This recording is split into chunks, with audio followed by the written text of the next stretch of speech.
Hi friends, നമ്മളിന്ന് ഉണ്ടാക്കാൻ പോകുന്നത് വെള്ളയപ്പമാണ്. അതിനാവശ്യമായ സാധനങ്ങൾ: 2 കപ്പ് പച്ചരി വെള്ളത്തിൽ കുതിർത്തത്, ഒരു 4 മണിക്കൂറോളം വെള്ളത്തിൽ കുതിർത്ത പച്ചരിയാണിത്. 240 ml കപ്പിലാണ് ഞാനിവിടെ പച്ചരി എടുത്തിരിക്കുന്നത്. പിന്നെ 1/2 കപ്പ് തേങ്ങ, 1/4 കപ്പ് ചോറ്, 1 ടേബിൾ സ്പൂൺ പഞ്ചസാര, 1 ടീസ്പൂൺ ഉപ്പ്, ഒരു 1/2 ടീസ്പൂൺ ഇൻസ്റ്റൻറ്റ് ഈസ്റ്റാണ് ഇവിടെ ഉപയോഗിച്ചിരിക്കുന്നത്. പിന്നെ ആവശ്യത്തിന് വെള്ളം. അപ്പം നമുക്കിനി എങ്ങനെ ഈ വെള്ളയപ്പം തയ്യാറാക്കുന്നതെന്ന് നമുക്ക് നോക്കാം. നമുക്കിത് അരയ്ക്കാനായിട്ട് ഒരു മിക്സിയുടെ ജാറിലേക്ക് കുറച്ച് പച്ചരി, കുറച്ച് തേങ്ങ, കുറച്ച് ചോറ്, ആവശ്യത്തിന് വെള്ളം, ഇത് ഇത്രയും കൂടെ ചേർത്ത് നന്നായി നമുക്ക് അരച്ചെടുക്കാം. ഇപ്പോൾ ആദ്യമത്തെ ബാച്ച് നമ്മൾ അരിയെല്ലാം അരച്ച് മാറ്റിയിട്ടുണ്ട്.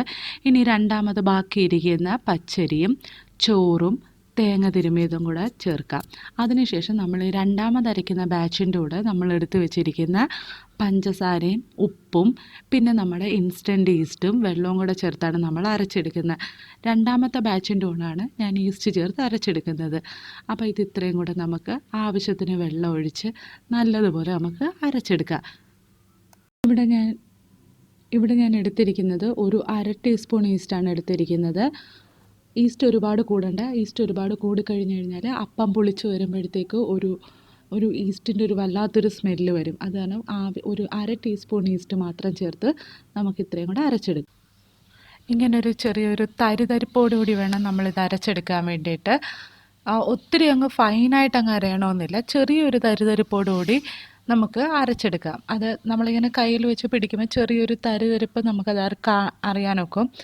അപ്പോൾ ആ ഒരു രീതിയിൽ വേണം നമ്മൾ ഈ അപ്പത്തിൻ്റെ മാവ് അരച്ചെടുക്കാൻ വേണ്ടിയിട്ട്. അപ്പം നമ്മൾ 2 ബാച്ചും അരച്ചെടുത്തിട്ടുണ്ട്.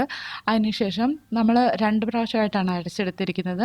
അപ്പോൾ അത് രണ്ടും കൂടെ ഒന്നിച്ച് നമുക്ക് കലക്കി മിക്സ് ചെയ്തെടുക്കാം. എന്നിട്ട് ഇത് ഏകദേശം ഒരു 8 മുതൽ 10 മണിക്കൂർ വരെ ഫെർമെൻറ്റ് ചെയ്യാൻ വേണ്ടിയിട്ട് വെക്കാം. ഇപ്പോൾ ഒരു 8 മണിക്കൂർ കഴിഞ്ഞിട്ടുണ്ട്. ഇപ്പം നമ്മുടെ മാവെല്ലാം നല്ലപോലെ ഫെർമെൻ്റ് ആയിട്ടിരിക്കുകയാണ്. അപ്പം നിങ്ങളിത് മാവ് അടച്ച് വെക്കുമ്പോൾ ഒരു കാര്യം പ്രത്യേകം ഓർത്തോണം. മാവ് ഫെർമെൻറ്റ് ചെയ്ത് കഴിയുമ്പം കുറച്ച് ഇതേപോലെ പൊങ്ങി വരും. അപ്പം ഒരുപാട് ചെറിയ പാത്രത്തിൽ നിങ്ങളിങ്ങനെ വെക്കരുത്. കുറച്ച് നല്ല വലിപ്പമുള്ള പാത്രത്തിൽ വേണം നമ്മൾ മാവ് അരച്ച് വെക്കാനായിട്ട്. ഇപ്പം മാവെല്ലാം നല്ലപോലെ ഫെർമെൻറ്റ് ചെയ്ത് വന്നിട്ടുണ്ട്. ഏകദേശം ഒരു 8 മണിക്കൂർ കഴിഞ്ഞിട്ടുണ്ട്. അപ്പോൾ ഇതെല്ലാം കൂടെ നമുക്കൊന്ന് കലക്കി മിക്സ് ചെയ്തെടുക്കാം. അതിനുശേഷം നമുക്കിനി അപ്പം ചുടാനായിട്ട് തുടങ്ങാം. ഇവിടെ ഞാൻ സോഡാപ്പൊടി ഉപയോഗിക്കുന്നില്ല. അപ്പോൾ സോഡാപ്പൊടി ഉപയോഗിക്കാതാണ് ഞാൻ അപ്പം ചുടാൻ പോകുന്നത്. ഞാനിവിടെ ഒരു ഇരുമ്പിൻ്റെ അപ്പച്ചട്ടിയാണ് ഉപയോഗിക്കുന്നത്. അപ്പച്ചട്ടി നന്നായിട്ട് ചൂടായതിന് ശേഷം ഒരു എള്ളെണ്ണയാണ് ഞാനിവിടെ അപ്പച്ചട്ടിയിൽ തടവുന്നത്, ഒരു മയത്തിന് വേണ്ടിയിട്ട്, അപ്പം പെട്ടെന്ന് ഇളകി വരാൻ വേണ്ടിയിട്ടും. അതിനുശേഷം നന്നായി ചൂടായ അപ്പച്ചട്ടിയിലേക്ക് മാവ് കോരി ഒഴിക്കാം. മാവ് കോരി ഒഴിച്ച് അപ്പത്തിൻ്റെ ഷേപ്പിൽ നമുക്കത് കറക്കിയെടുത്ത് അപ്പം ചുട്ടെടുക്കാം. ഇനി അപ്പച്ചട്ടിയുടെ അടപ്പ് വെച്ച് നമുക്കത് മൂടാം. ഏകദേശം ഒരു 2 മിനിറ്റ് കഴിയുമ്പോൾ തന്നെ നമുക്കിപ്പം നോക്കിയാൽ കാണാം അപ്പം എല്ലാം നല്ലതുപോലെ വെന്ത് വന്നിട്ടുണ്ട്. അതിൻ്റെ അകത്തെല്ലാം കറക്റ്റായിട്ടുള്ള നല്ലൊരു അപ്പത്തിന് വേണ്ട അത്യാവശ്യം ഹോൾസും എല്ലാം വീണിട്ടുണ്ട്. അപ്പോൾ അപ്പം നല്ലതുപോലെ വെന്ത് വന്നിട്ടുണ്ട്. അപ്പം നമുക്കിതൊരു പാത്രത്തിലേക്ക് മാറ്റാം. അപ്പം നിങ്ങൾക്ക് എല്ലാവർക്കും ഈ റെസിപ്പി ഇഷ്ടമായെന്ന് വിചാരിക്കുന്നു. അപ്പോൾ തീർച്ചയായിട്ടും നിങ്ങളിതെല്ലാം ട്രൈ ചെയ്ത് നോക്കുക. ഇഷ്ടമായെങ്കിൽ ലൈക്ക് ചെയ്യുക.